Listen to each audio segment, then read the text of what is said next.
Siang itu, Kancil hendak pergi minum ke tepi danau di tengah hutan.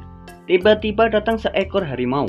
Begitu dilihatnya Kancil, ia ingin merekamnya. Dengan mata yang bersinar-sinar, ia menatap si Kancil. Si Kancil sangat ketakutan. Cepat-cepat ia lari. Ia tidak mau menjadi mangsa harimau. Melihat si Kancil lari, harimau pun mengejarnya. Namun ia kehilangan jejak. Meskipun si Kancil sebenarnya lari lebih lambat darinya, tapi si Kancil langsung menyelinap di balik rembutan semak-semak.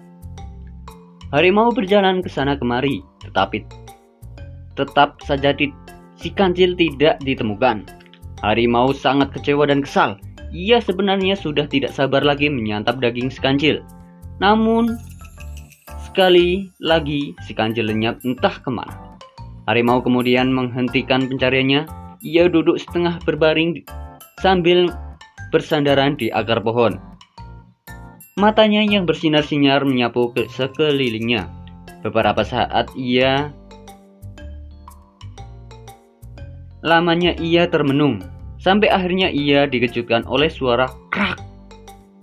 Rupanya bunyi itu berasal dari sebuah ranting patah yang diinjak oleh si Kancil. Si Kancil yang disangka telah jauh meninggalkan tempat itu, ternyata masih bersembunyi di balik rimbunnya daun. Mengetahui si Kancil masih berada di jauh dari tempat tersebut, harimau langsung menuju ke tempat datangnya suara. Karena keadaan tidak menguntungkan, si Kancil kemudian melarikan diri kembali. Melihat si Kancil lari, sang harimau memanggilnya. "Hei Kancil, jangan lari, aku tidak akan menyakitimu. Berhentilah." "Aku tidak akan berhenti," jawab si Kancil. "Pasti kamu akan memangsaku." "Percayalah Cil, aku tidak akan memakan dirimu. Bukankah kita bersahabat?" pucuk harimau. "Kalau begitu, apa jaminannya bahwa kamu tidak akan memangsaku?"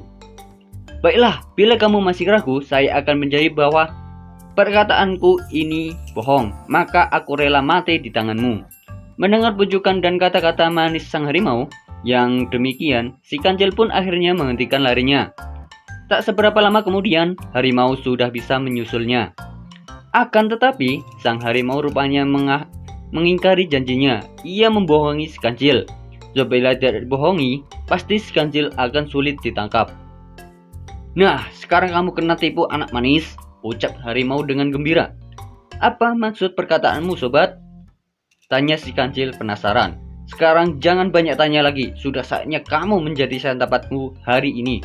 Aku adalah raja hutan. Siapa saja harus tunduk di bawah perintahku." Si Kancil akhirnya menyadari bahwa dirinya ditipu. Janji yang pernah diucapkan si raja hutan hanyalah kata-kata bohong untuk mengelabui dirinya. Namun karena si Kancil tergolong binatang yang cerdik, ia pun segera mencari akal untuk meloloskan diri dari maut. "Baiklah, bila seperti itu yang kamu kehendaki," kata si Kancil, seolah-olah telah menyerah. "Tapi sebenarnya kamu bukan satu-satunya raja di hutan ini. Apa maksudmu?"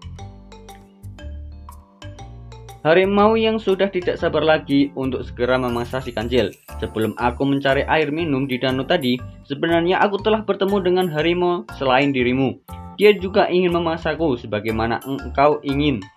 Tapi karena aku haus terlebih dahulu, aku ingin minum di danau. Setelah itu, baru aku menemui dia lagi. Oleh karena itu, sebelum kamu memakanku, sebaiknya kamu harus bisa mengalahkan dia," kata si Kancil. "Bila permintaanmu demikian, maka baiklah, akan aku penuhi. Tapi di mana dia sekarang berada?" "Dia tinggal dalam sebuah sumur yang terletak di tengah hutan," jawab si Kancil meyakinkan.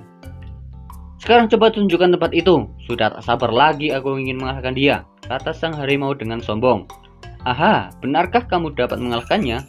Dia sangat besar dan sangat kuat," Kancil memanas-manasi harimau.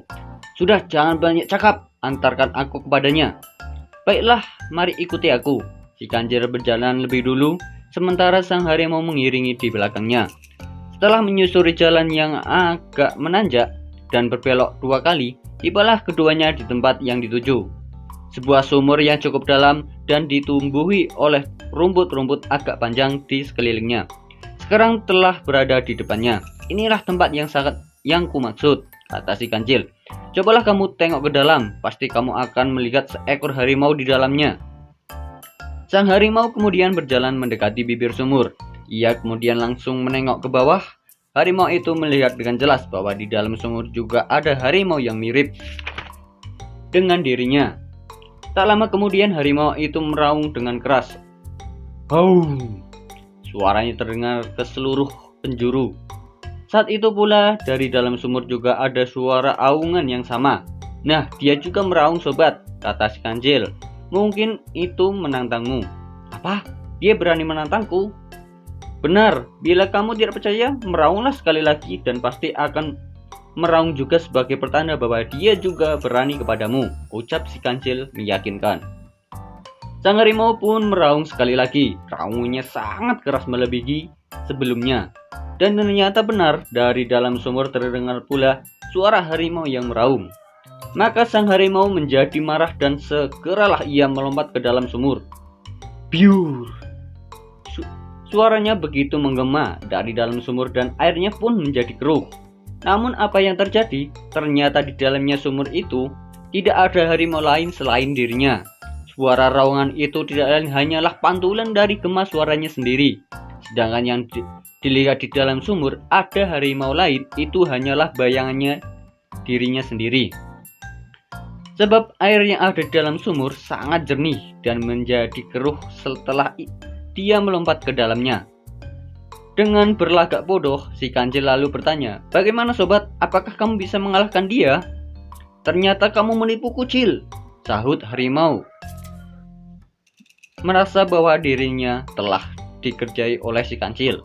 "Itulah balasannya bagi yang mengingkari janji," jawab si kancil sambil kemudian melangkah pergi. Tak lama kemudian sang harimau pun mulai kehabisan tenaga untuk berenang. Sedikit demi sedikit akhirnya tubuhnya tenggelam ke dalam air.